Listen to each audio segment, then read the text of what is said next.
up, Brocam here, and today I'm going to be making a dipole for Meshtastic. I don't know how that's going to work. I've never seen or heard of a dipole, probably for good reason, for Meshtastic, so we'll see how that works. But what I wanted to do with this one was try to use the internet as little as possible, so I just pulled this book off the shelf.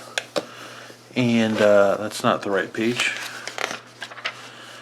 Flipped it open to the dipole section, and we were just looking for the formula for the length of the dipole. So dipole length formulas. Let's zoom in here. It talks a lot, but the traditional 468 formula right here. So we're going to take 468 divided by our frequency, which I believe Meshtastic is 913 megahertz in US. So we're going to divide that, and that will give us our length of the dipole in feet. So 468, get this glare off, divided by 913, and that gives us 0.51, so that's in feet. So let's get that to inches. So times 12, 6 feet, 6.15 inches, and that's actually about the length of a dollar bill. So then I believe that is the total wavelength. The total length of the dipole. So we need to actually divide that by 2 again to get each individual leg. So we divide that by 2 again, and we get 3.08 feet. Inches, 3.08 inches. Sorry, I keep saying that. Another thing I wanted to do with this project was use found materials. So the only thing I'm using that's not a found material, let's back this up here, is this box here. Actually, I have a whole little kit of them. I saw this on Ham Radio Crash Course and I thought they were nifty, so I picked up a set. I'll probably put these down in the description for Amazon, but they come in both male and female B and C. And then this is a little push pin or push button. You could stick the wire in there and it locks on and holds on to it. So I'm going to try to use this, and then whatever wire I have running around, which is, you might be able to see it up here already. We were given a box of hobby and craft supplies from a loved one that passed away, and in it is a ton of different kind of wire. So I was going to try and use some of these. I know that a lot of these look like they're probably aluminum, but I'm going to try and use them anyways and see how they perform. So with that being said, let's get into measuring and cutting. So as you can see, maybe, is I actually have a couple pieces here that look like they've already been bent and used. And yeah, this is not my first take. I actually grabbed the wrong formula the first time I tried this, and I got wildly wrong results. So this is way too long. This needs to be 3.08 inches, and I'm using Imperial because I can't find any of my metric measuring stuff. Here it is. So trusty Stanley, cheapy measuring tape.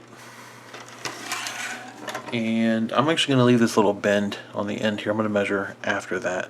So 3.08. All right, I'm actually going to do a quarter. So I'm going to do 3 and a quarter. 3 and 3/16, just so I have some room to trim. And we'll do 3 and a quarter. More is better. So 3 and a quarter, about there. So that should be one side, and you can just take this and stick it in here. Push this button and it slides right in. and I'll fix this shape when I get the other one ready to go. And we do the same thing here, 3 1/4. 3, and it's very scientific how I'm measuring this right now, as you can tell.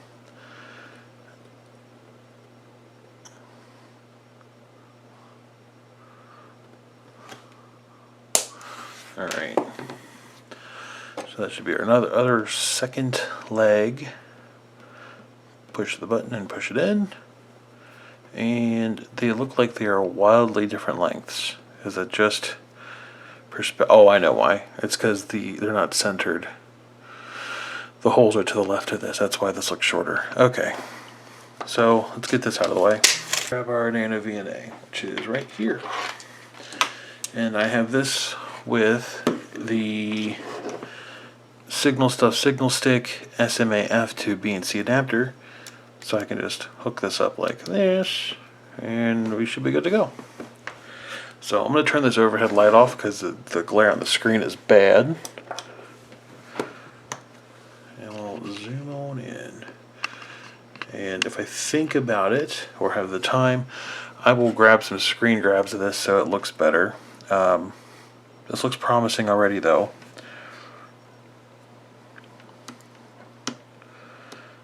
But let's just do a simple SWR.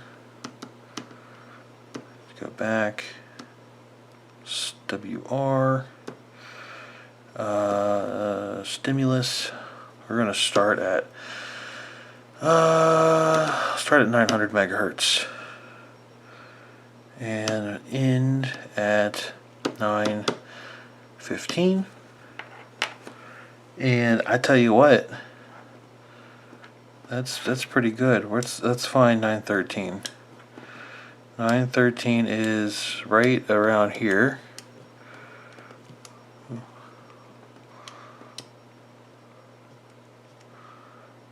Look at that. 1.28, 1.26. It's kind of bouncing around a bit, I think, as I'm holding it. And I'm also shaking it a bit. If I wiggle it, see, it goes up and down. But raise it up. 1.4. Put it all the way down. 1.2. So, hey, that's looking pretty promising. So I have no idea how this is going to do on receive, which I would say is probably the more important part of Meshtastic. But I'm going to try this. I've got my T-Beam Supreme. Yeah, my T-Beam Supreme sitting over there. And plan on carrying that around with me for a few days. And we'll see how this does. I'll show you the setup in just a second. Well, I cheated just a little bit. I had to double check because when I grabbed my T-Beam Supreme, I took the antenna off and I noticed that it says, if it'll focus here, it says 915 for the frequency. So I just wanted to double check here because I didn't want to blow this up. But it's 90 for US. It's actually way wider than I thought. It's 902 to 928 megahertz.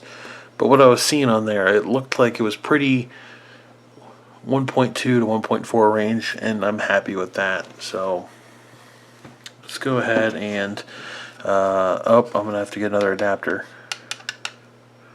Let's find that adapter and put that on.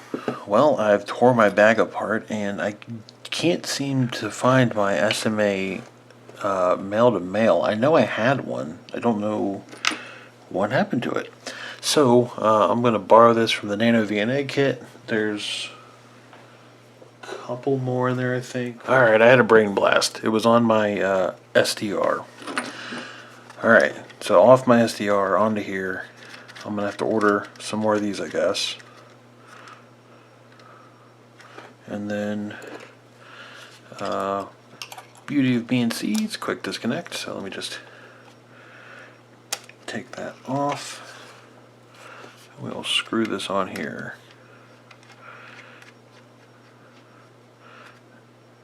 Again, stealing this from the signal stick. I got to get some more of these. These are really useful. And voila. Meshtastic on. So the only issues I really see with this is that this is going to be horizontally polarized if I leave it sitting up like this. If I set it like this, it's going to be a little awkward. But it could be vertically polarized, but it's better as horizontally polarized. So we'll see how this goes. And then if this goes well, I'll look at doing a actually, I don't know what a point of Yagi would be for this, unless there was a specific note I was trying to really hit. But yeah, that's what I'll look at doing. So, and the process is the same for basically any frequency and dipole you want to build.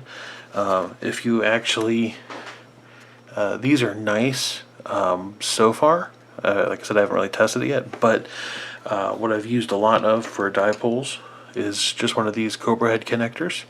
I will put a link to this in the description for sure.